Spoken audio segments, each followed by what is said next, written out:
All right. Let's go through some of the issues that you had talked about at the January town hall meeting when you and Senator Hardy were up here with us, talking about some of the bills that you intended to introduce. So let's start right out with the prevailing wage.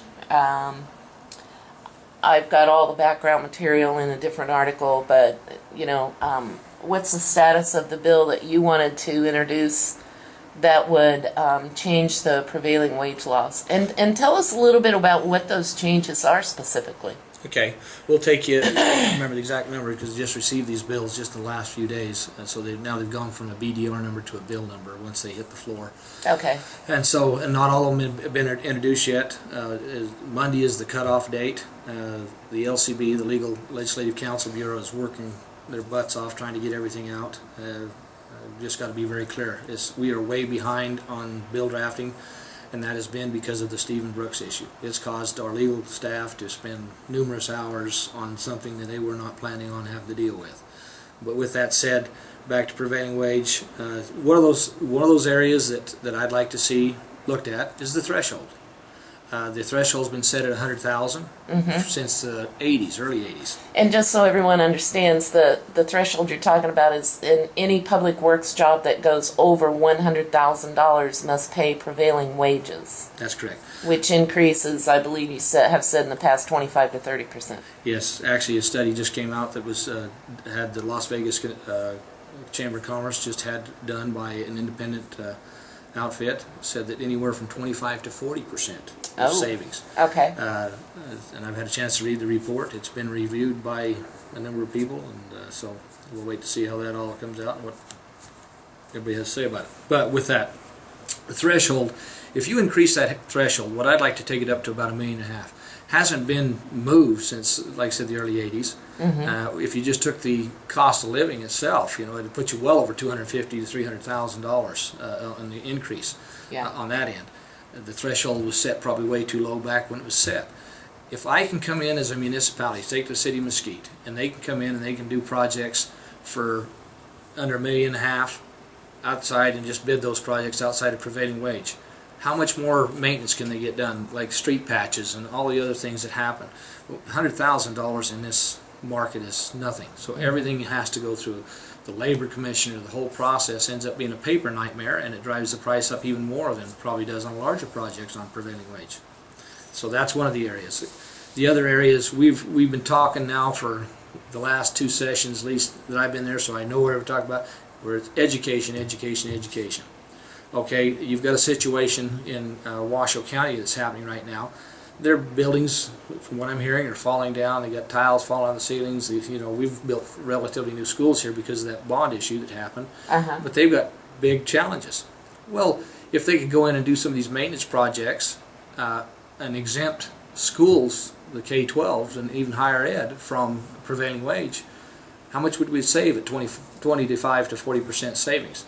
Well, in 2008, we spent, I think it was $1.8 billion on, no, it was $1.2 billion on schools right here in Clark County.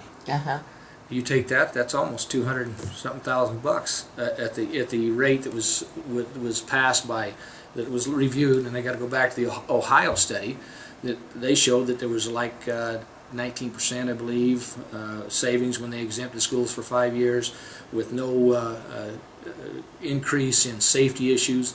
Actually, performance and quality went up. A number of other things. Florida, I think, was 15%. There was another state, I can't remember off the top of my head, but that have exempted schools. Why don't we do this for our, if we love our children, love our school, let's go ahead and start with some of these issues. Yeah, it's not going to be money in the pocket today, but down the road as we do things, that's money that's saved on the structures and quality structures that can be spent somewhere else. So, there's a few other issues that we want to look at changing. The definition of maintenance has been a big issue. The other states have come up and they've defined maintenance as what is it? Is maintenance is existing structure?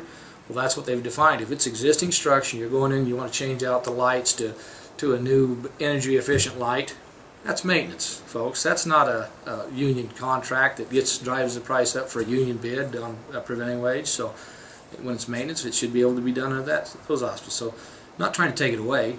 And the other thing, I want to make sure that it's evaluated based on the dollars that go in the employee's pocket, his benefit, his retirement, all those things that go in his pocket.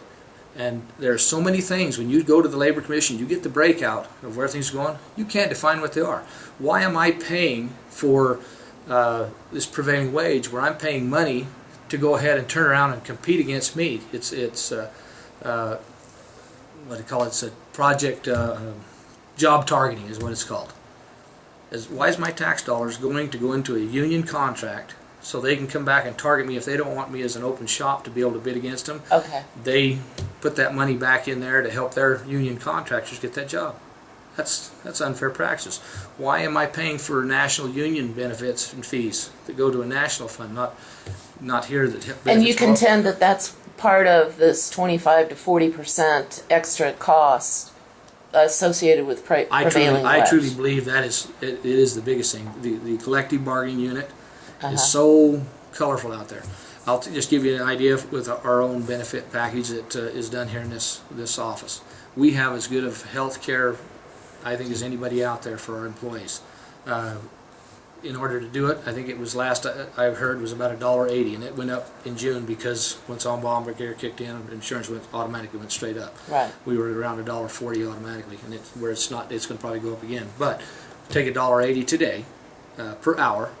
Why is the trades anywhere from $6 to $12 an hour for the same trade, and they're self-insured?